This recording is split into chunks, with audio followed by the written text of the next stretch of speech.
Snowboarding icon Max Parrot is a man that has never shied away from the big moment in his storied career, overcoming obstacles and breaking records along the way in slopestyle and big air. He's an X Games champion, an Olympic gold medalist, a cancer survivor, a husband, and now he is turning the page into the next chapter of his life with fatherhood. This is In Conversation with Max Parrot. Congratulations, buddy. Thank you. You're a new father. How's it been since being a dad? It's amazing. It's a new challenge, a tough one sometimes at night. I'm actually a little tired. Yeah, is he sleeping through the night? Not yet. Not yet. Sometimes he wakes up one time, sometimes he wakes up 5 times. It's pretty hard sometimes, but it's a new challenge and I love it. He just started crawling on the floor last week and it's a lot of fun, and it's amazing to see him growing so fast.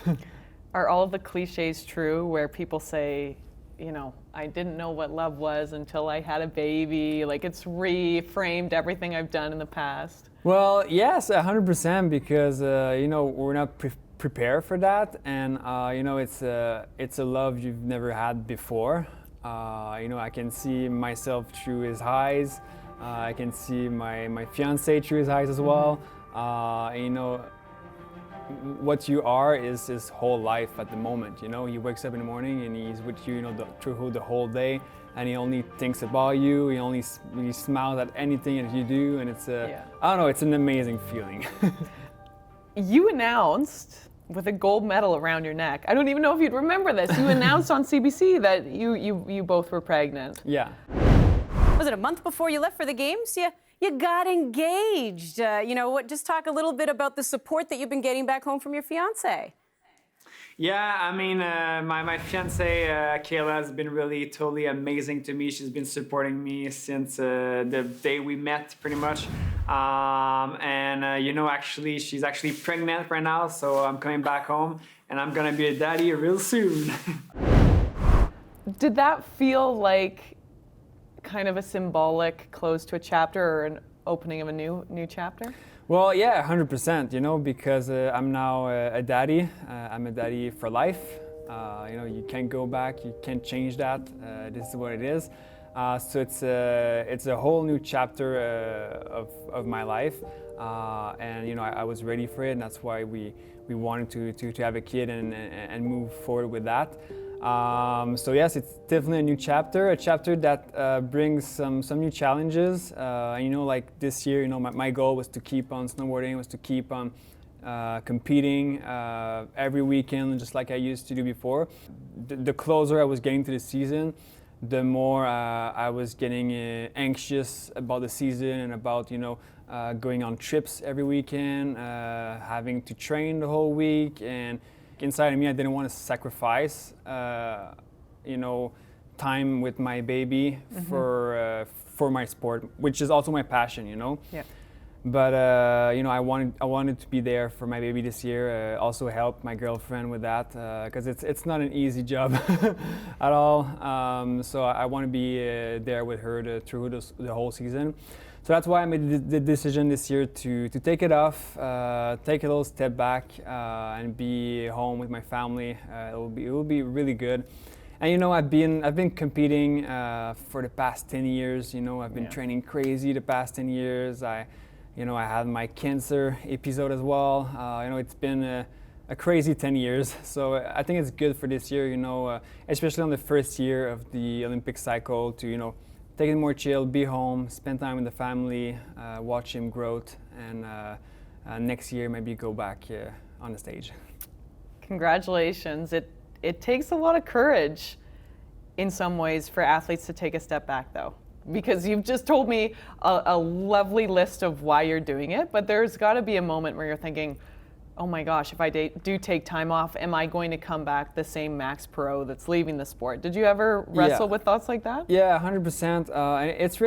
It's hard, and it takes a lot of time to make such a move, you know, because also just with the social medias, you know, you have all of your fans are following you, and they're all expecting you to travel the world and keep on snowboarding, and and competing. And at some point, you don't want to disappoint anybody, you know? I'm that type of guy a little bit. But also, I'm a guy that, you know, especially since my cancer, you know, I want to live for me. I want to do stuff for myself, and I want to do what I really want inside of me. And this was the choice that was the best for me this year. And honestly, you know, sometimes I think we just think too far as well. You know, like I made my announcement and I got like hundreds of messages, and it's all 100% positive. Everyone's like backing me, and they're like, "Yes, that's the best choice you've ever done for this year." So it's I'm really stoked on my decision. But no, it's not easy to do that at all. When you see that ramp, are you thinking, oh, I want to be out there, like I want to be competing? Yes, well, of course, you know, I don't remember how many contests I've been without competing. I think that's probably my first event that I'm actually just gonna watch, you know. I actually brought my snowboard, so maybe I'll do a couple hits for fun, but yeah, I mean, it's definitely gonna be weird not to be competing, but yeah, I'll just try to appreciate watching it and be cheering for my buddies out there. Of course I would want, but you know, all the sacrifice I would have to do to train to get ready for this contest, I didn't really want to do that. So. But it's also nice to be reminded that you're hungry, right? Like you've won so much. Yeah. You could retire right now and everyone would bow down and say congratulations. But it's nice to be reminded that you're hungry. Well, you know, the goal is not just to win, like, you know, a bunch of medals and that the goal is ended after, you know.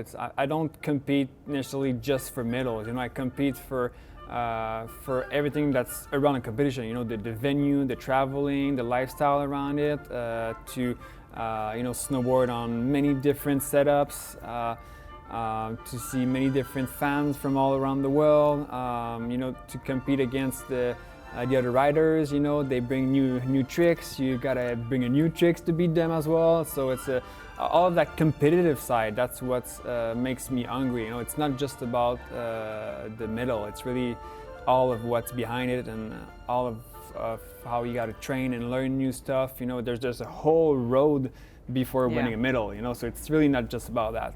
So what role is snowboarding going to play in your life this year then? Like, are you really saying no, or are you thinking mental, technical, tactical, physical? Well, you know, of course, you know, I can't put my passion 100% away. You know, I don't want to do that, you know. So I definitely want to keep snowboarding, that's for sure. I don't want to put pressure to do like many projects, because then I'll have the pressure to do it. And if, you know, I want to spend more time with my family, so I don't want to have like big projects for this year. But one thing I know is I want to be on my board every week, be active on my socials, and you know, I can still learn new tricks. I can still train through the season, just not as crazy as if it was a competitive year. Maybe go in the street as well a little bit. You know, just explore different things in snowboarding, explore street. I've never really had a lot of opportunities to do it in the past, but without having the pressure of having a big project or a competitive. So, and even my girlfriend, you know, we went to Bromont this week, and she filmed me a little line, and you know, it was really fun, and it's a way I can spend time with her and be active as well on my snowboard. You're going to have a little more time on your hands. Are you going to pick up any hobbies? No. I don't think I'll have more time for now. You're not going to pick up pickleball or something? No, that's not going to happen. Sights still set on Italy 2026 though? Well, you know, it's since my cancer, you know, it's really hard for me to think, you know, so much time ahead. You know, I've really learned to go really year by year. And for this year, I'm taking it off. I'm still going to keep training, getting ready for next season. And Olympics are in 4 winters still. So it's a little bit of time. It's a long way. But you know, I'm only 28, so it's definitely possible to go there as well. It could be my 4th Olympic. That would be really nice. And you know, I got a bronze in big air, but I don't have the gold yet. So maybe that will make me hungry to to work on the whole road to get to Italy. But yeah, for sure, I would love to go there on the long term. But we'll go year by year. Thank you so much for your time, my friend. Thank you.